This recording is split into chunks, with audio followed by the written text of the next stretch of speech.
سلامونه احترامات. هیله لري چې تاسو ټول به روغ او جوړ یاست او ژوند مو ښه روان وي. ملګرو، څو ورځې مخکې ما یو ویډیو جوړه کړې وه او ما په ټیک ټاک باندې خپره کړې وه.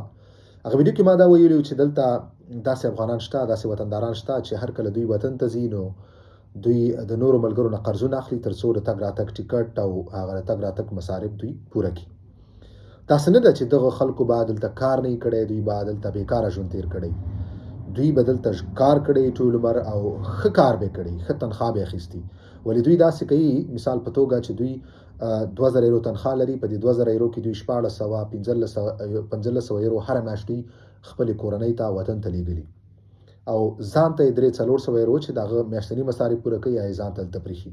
نو 3 کاله بعد هر کله چې دی وطن ته ځي نو د سره دلته 1 روپۍ نه جمع شوي او وطن ته چې کوم روپۍ لګلي نو هغه ته الته د کورنۍ غړو پلتۍ والی او هغه ټولې داسې مصرف کړي چې بېدریغه مصرف کړي، داسې زینې معلوم چې دغه پیسې په کم طرف لاړلې. نو 3 کاله بعد یا 4 کاله بعد هر کله چې د وطن ته ځي نو ورسره دلته 2 روپۍ او نه الته کومې روپۍ نه په وطن کې د کورنۍ غړو سره دغه پیسو د پاره کم داسې خاص مدیریت دغه پیسو د پاره نه کم ځکه سرمایه گذاری کول، نه یوال ته په وطن کې کاروبار کول. نو اخر کې دا د دې سبب شي چې نه الته څه پاتې شي نه دلته څه پاتې شي، دغه 3-4 کاله صرف دوی ګیټه ساتلي، نور هیڅ هم نه شي. نو په دغه ویډیو کې ما ملګرو ته دا مشوره ورکړې و چې تاسو کوشش وکړئ دلته ځان سره څه پیسې جمع کړئ. تاسو کوشش وکړئ چې هر میاشت تاسو وطن ته دومره پیسې ولګئ خپل کورنۍ ته چې تاسو د کورنۍ په دلته گزاره وشي.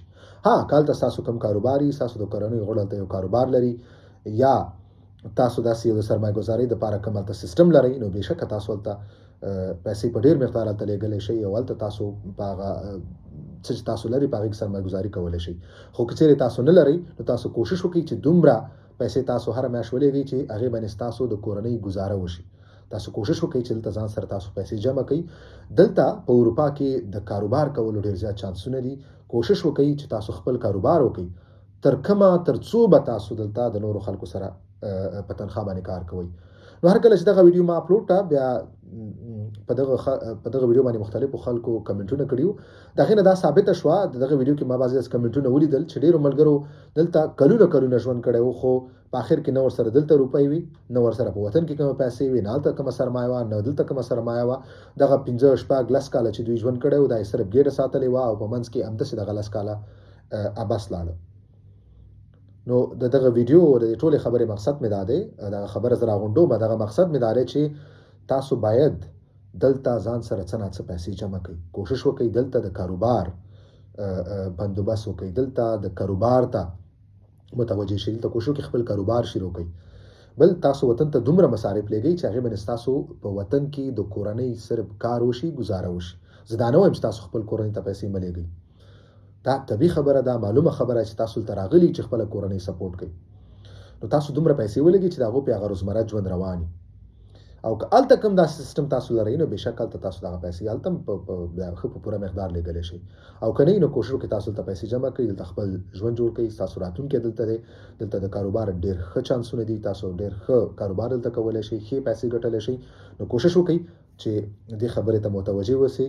دا هم وخت وسم تاسو هر څه تاسو په لاس کې تاسو کنټرول کولای شئ. تاسو نه چې 15 کاله بعد تیر شو بیا تاسو سره نه دلته څه نه الته څه او بیا ورپسې خپای. نو ښه خبردار چې دغه خبرې ته متوجه شئ او په دې باندې کار وکړئ. دغه پیسو لپاره یو پلان جوړ کړئ، یو ځای ولرئ چې دغه پیسې په صحیح توګه باندې مصرف شي. مننه ملګرو، که کوم مرور پوښتنه لري تاسو خپل پوښتنه ته کمنټ کولای شئ. ان شاء الله په خپل وخت به تاسو پوښتنه تاسو ته جواب درکوم. په مخه